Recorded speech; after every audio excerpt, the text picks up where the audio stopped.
Hi, today we're going to look at hanging some doors, the traditional method using the old wood chisel hammer, suitable wood chisels from Screwfix.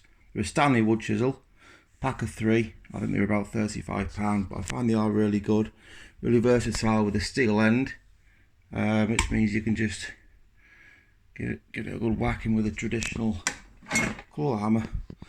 These measurements here I've worked out are where I'm going to mark out the door frame for chiseling the hinge grooves. So I've already started. If we just have a look, I've got this one in so far, doing 3 hinges, top, middle, and then I've got one to go on the bottom there. It's a bit tricky, this one, because you have to get behind the base plate. I don't want to end up taking a big chunk out of here, so I'm gonna have to rebate or continue that rebate down there, so that the fire rated door hinges, 100mm fire rated door hinges, can get in and not be obstructed too much by, well, at all, by the base plate. So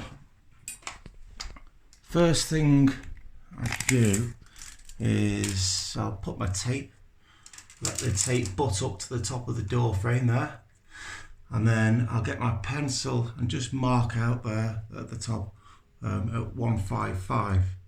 Okay, I'll keep the tape butted up to the top of the door frame, and then I will pull the tape down till it gets down to the second or the middle hinge, mark it at 915, and then keep extending it all the way down to 1680. I'm struggling here holding the camera and the tape, but it's down there to 1680, pencil mark there, before just grabbing your hinge and a sharp pencil. You're then going to just fold the hinge as if you're just turning it back on itself. Place it so that the top of the hinge is on that first pencil line, the little dash that you just did, and then you should be able to just draw around the hinge times 3. So the top one, you draw around the middle one, draw around the bottom one, draw around them all. Once you've got them all drawn around, they're fairly clear. The next thing you're going to do is you're going to make your chisel lines, your horizontal lines first. So you'll do, this chisel's not really wide enough, I should have got a wider chisel. I'm just trying to get the job done this weekend. So ideally you want to use like a 40mm or 42mm chisel. This is only a 32mm, I think it is. So you do chisel there, one there, come down to the bottom, chisel, chisel, then do your verticals. The reason being, if you did your verticals first, you'll probably end up having a big split continuing down one of the grains of the wood there. So you're stopping that split by chiseling horizontal first. So you'll chisel that, hammer, hammer, hammer, hammer, hammer, hammer, hammer, hammer, and then do the vertical. Do several, probably 4 or 5 with this thin chisel here. So the next thing I'll do is I'm actually going to show you step by step with this lower, the lower cutout here. I haven't started it yet. All I've done is draw around it. But as I said before, I would draw around all 3 positions first, 1, 2, 3, before going back over them all with the hammer and chisel.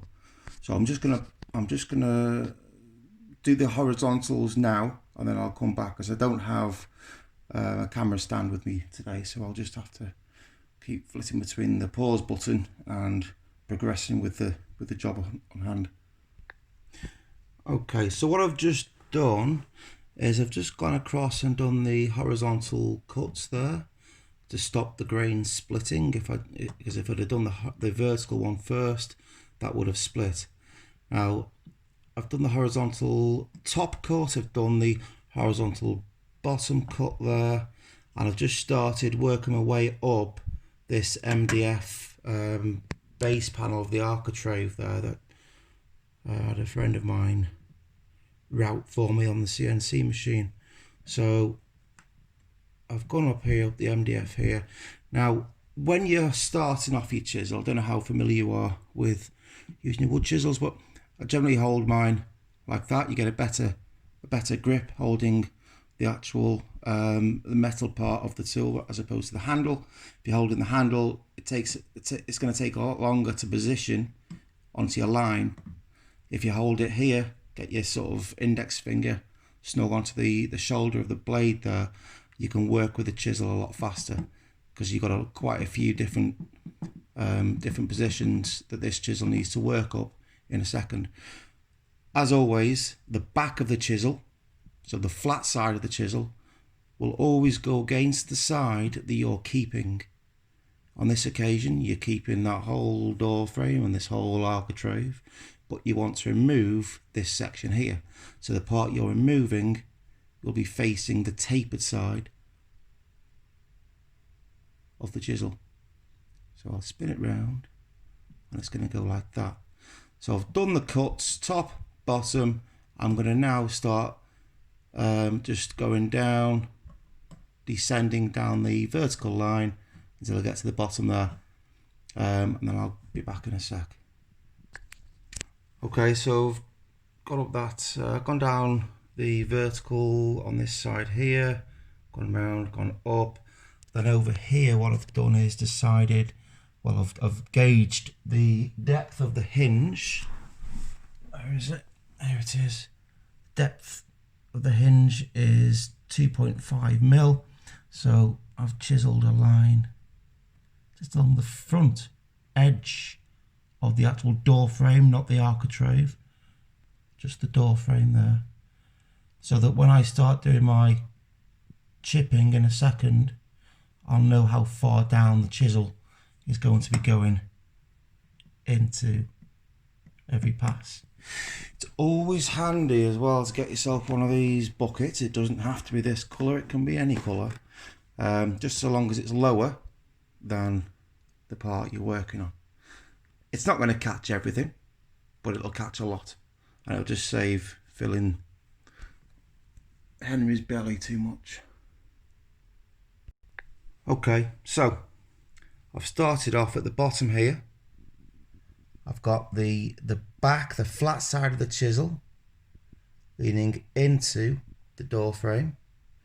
I've gone 2 or 3 taps with the hammer into there, moved it up about 3 or 4 mil, 2 or 3 taps, 3 or 4 mil up, 2 or 3 taps, so on and so forth, all the way up there, sticking as close to that line as I possibly can, ensuring that I do not go over the line, although I probably have in a couple of places, hopefully not though. And you can see why it's so important here to have done that little vertical cut first in the front side, the front edge of the door frame.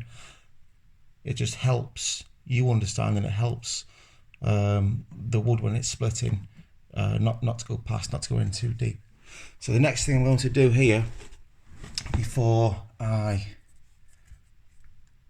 repeat the same process but going up this side like this, what I'm going to do is just scrape, see if I can scrape any of this mess, and it's landing in the bucket. So at least if the hinge doesn't work, at least one success is that all the chips are landing in the bucket. Fantastic. Right, I shall be back shortly. Okay, so I've scraped the majority of that out with my thumb, as you saw before, and then most of it lands in the bucket. So what I'm going to do is take the chisel across here. I'm going to hammer it. I'm going to do a few light taps across so I can get this face here as flush as possible. But because I've got this base panel, the architrave caused me a bit of a hindrance here, I'm going to have to remove this debris a little differently, I'll be going at it at a slight angle, and just a few light taps. I'll see what scrapes out without the hammer first of all, but don't apply too much force whilst you're doing that without the hammer. You're likely, more than likely, to just slip, and you'll end up scraping some of the door frame that's already been painted. You'll have to fill it and paint it again. So just really do be careful, take your time. Also, you don't want to have any accidents where you've got your hand in front of where the chisel could end up slipping towards. You have to be safe with these sharp tools. Right, we're back shortly. Okay, so it's getting there now. I've been scraping a little bit. As I said earlier, the flat side of the chisel always goes against the side that you are keeping. On this occasion, I'm keeping the door frame. I'm removing all of the offcut from the top of where the sort of tapered part of the chisel is. So I've gone across there, I couldn't go across this part because of the kickboard, so I've turned the chisel round and then I've used it diagonally, both going downwards and going across. I've left all this because I need to remove that with a sharp chisel. With this part here, I'm gonna struggle now because I'm holding the camera at the same time. So with the chisel, or even just with two hands because it's only MDF, I'm trying to curve. I'm going to try and curve all this MDF out so that it matches the same sort of radius as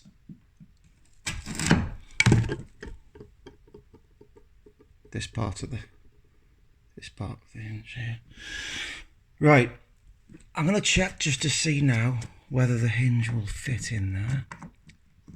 Obviously I can't get it properly until I've moved that MDF, but what I can do, a little tip that I always do, is if I'll use the flat side with just one edge of the hinge and just drag it slowly along there to see if I can see any high spots, any obvious high spots that need moving. Okay, you won't see them all this way, but you'll see some. There might be a little high spot there. I'm going to remove. So I'm going to press pause. I'm going to remove that little tiny spot there a bit high. I'm going to put a radius inside this rebate here to match the radius of the hinge